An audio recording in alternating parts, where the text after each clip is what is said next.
It was this time 2 years ago that I was contacted by a sister who told me that her 5-year-old son had been referred to Prevent due to some concerning comment that he made. No further information was given. School hadn't revealed to her what this concerning comment. In fact, the school didn't even tell her about the referral.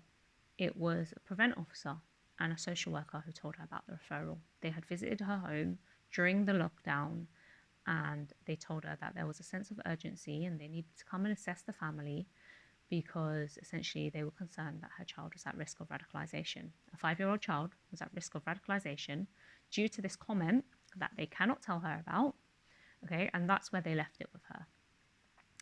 Now, this wasn't the first time that I'd spoken to this sister. And so it did raise some suspicions about the intention of the Prevent officer.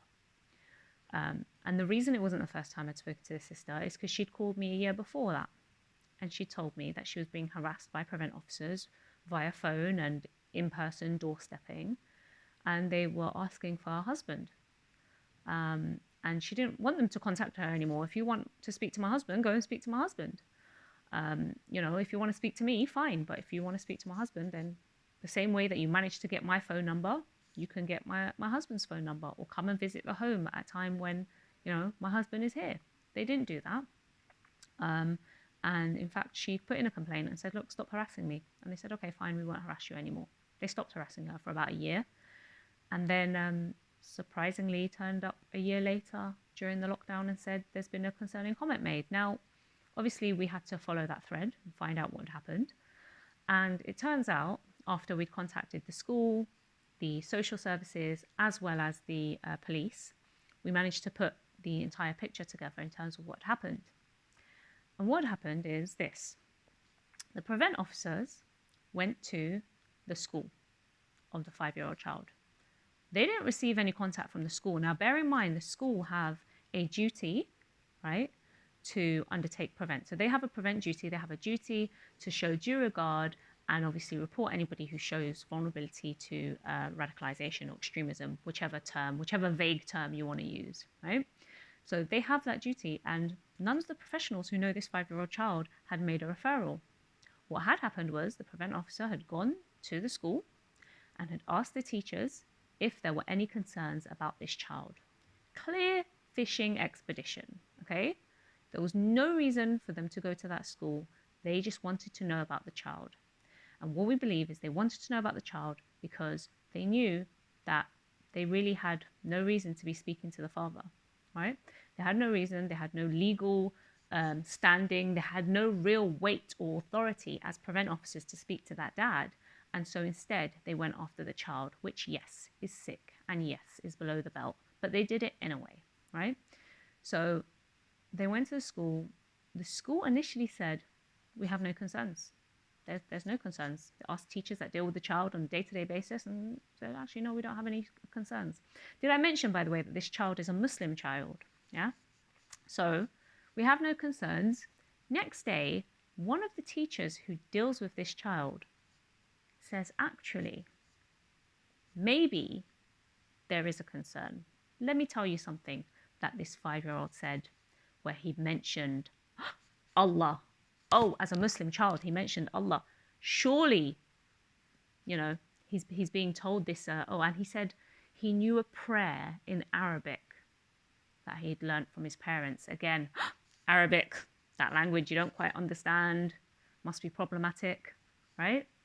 So he'd mentioned Allah in a completely innocent way, by the way. I saw the transcript. I just don't want to go into the detail because I don't really want to reveal who that client was.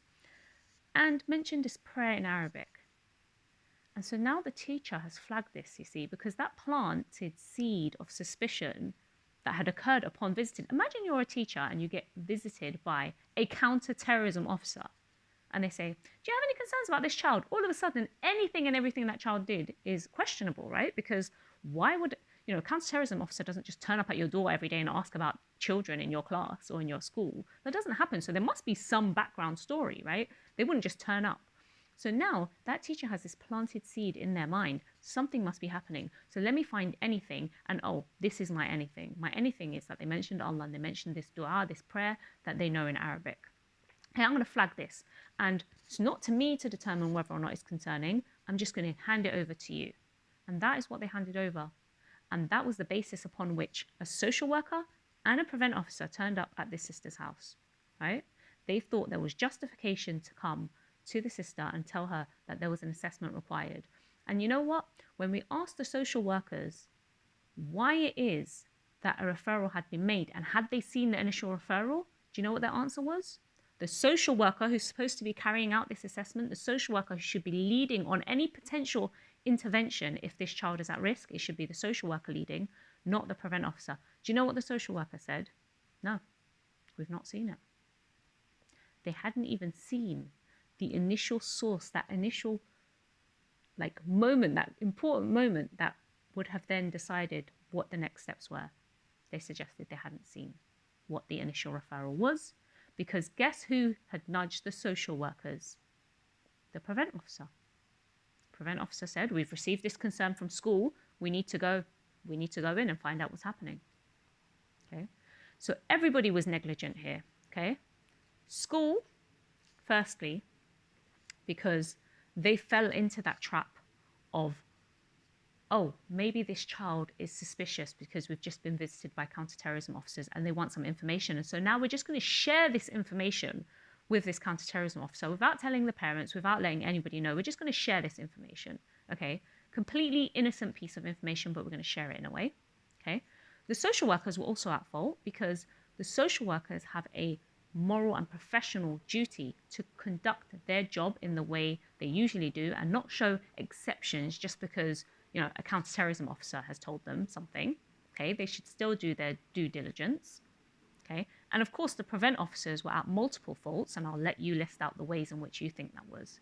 Now today we shared the story of the client, in her own words, her own voice, telling us about how that referral had impacted her. And you can imagine, and in fact it does today, still impact her, and I'm still dealing with that client today as Prevent Watch was still assisting her, because that child's information not only got shared between the school and the prevent officers, but that child's information remained on police databases alongside criminals, right, and actual convicts. That 5-year-old child, that 5-year-old information was still there on the database, and we had to fight to get that removed. The parent had to fight in order to get her 5-year-old child's information removed from the database, okay? And we are still fighting today with her. We're still standing by her today and fighting with her today. And so I ask that you listen to her testimony in her own words, where she concisely explains what happened and what toll it had on her and on her family.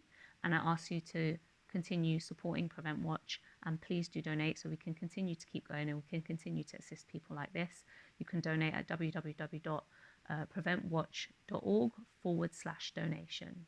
Thank you.